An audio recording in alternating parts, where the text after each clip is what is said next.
আয়োজিত আজকের এই সংক্ষিপ্ত সমাবেশ এবং লিফলেট বিতরণ কর্মসূচি পূর্ব এই আয়োজনে উপস্থিত 11 দলীয় ঐক্যের সংগ্রামী নেতৃবৃন্দ, সংগ্রামী নারায়ণগঞ্জবাসী,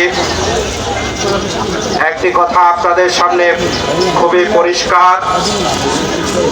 যে সময়ে 12ই ফেব্রুয়ারি বাংলাদেশের মানুষ জুলাই সনদ বাস্তবায়নের পক্ষে 70% মানুষ এখানে রায় দিয়েছিল, এই রায় বাস্তবায়নের দাবিতে আজকে রাজপথে নামা মানে এটি বাংলাদেশের জনগণের লজ্জা ছাড়া আর কিছু হতে পারে না।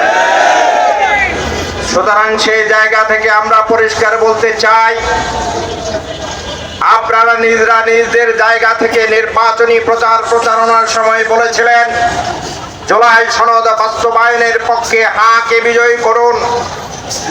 আজকে জুলাই সনদের পক্ষে জনগণ ভোট দিয়েছে, হা যুক্ত জয় যুক্ত হয়েছে, কিন্তু আজকে সংসদীয় ভোটে আপনারা সরকার গঠনের পর হাকে না বলার জন্য পায়তারা চালানোর অর্থ হচ্ছে এই জাতির সাথে আপনারা মুনাফিকি করছেন।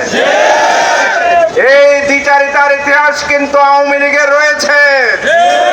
সেই ইতিহাস কি বাংলাদেশের মানুষের সামনে আবার ফিরিয়ে আনতে চান কিনা আমরা এই শহীদ মিনার থেকে বিএনপিকে প্রশ্ন করতে চাই।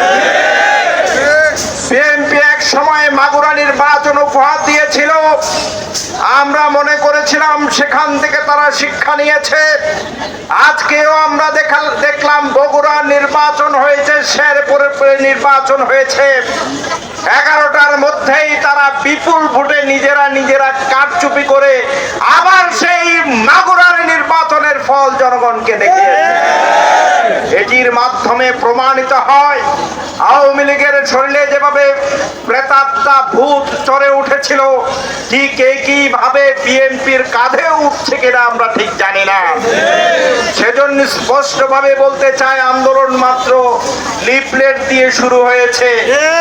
আপনারা যদি 7 দিয়ে মাছ ঢাকতে চান, 7, 5 নয়, জনগণকে যদি বুঝাতে চান, তাহলে এই বাংলাদেশের সিংহভাগ মানুষকে নিয়ে আবার আমরা আমাদের দাবি আদায়ের জন্য রাজপথে নামবো। বিএনপির শুভাকাঙ্ক্ষীদের কেউ কেউ বলতে চান যে ভাই আপনারা আন্দোলন আবার শুরু করছেন, আপনাদের আর কোনো কাম নাই। আপনারা বুঝবেন কিসে? আমরা 17 বছর নানাভাবে কারারুদ্ধ ছিলাম, আমরা আমাদের ব্যবসা বাণিজ্য করতে পারি নাই, বাড়িঘরে থাকতে পারি নাই, পরিবারের সাথে একসাথে চলতে পারি নাই। আপনারা সেই দুঃখ কিভাবে বুঝবেন? যারা জুলাইয়ের সেই অন্যতম নায়ক হিসাবে মুখের ফেনা তুলে ফেলেছিলেন, আপনারা নাকি জুলাই বাংলাদেশে কায়েম করেছেন, তাহলে এখন জাতির প্রশ্ন, কোন স্বার্থে, কার স্বার্থে আজকে জুলাইয়ের সাথে বেইমানি করতে চান? তবে একটা বিষয় আমরা দেখছি, বিএনপির অনেক নেতা কর্মী বিএনপির এসব আচরণে হতাশ। আমি বলি, বিএনপির যদি আপনারা পরিশ্রমী দেশপ্রেমিক কর্মীদেরকে যদি বাঁচাতে চান, কোন দেশের এজেন্ডা এখানে বাস্তবায়ন করতে চেষ্টা করবেন না। কারণ আপনারাও তো হ্যাঁ বলেছিলেন। আমরা কি তাহলে ধরে নেব প্রধানমন্ত্রী তারেক রহমান যেভাবে আগে বলেছিলেন লন্ডনে থাকতে, আমার হাত পা বাঁধা, কোনো কারণে দেশে আসতে পারছি না, তাহলে সেই কোনো কারণে কি জাতির সাথে বেইমানি করে আবার পুনরায় জুলাইয়ের সাথে আপনারা মুনাফিকি করার জন্য চেষ্টা করছেন? জনগণ জানতে চায়।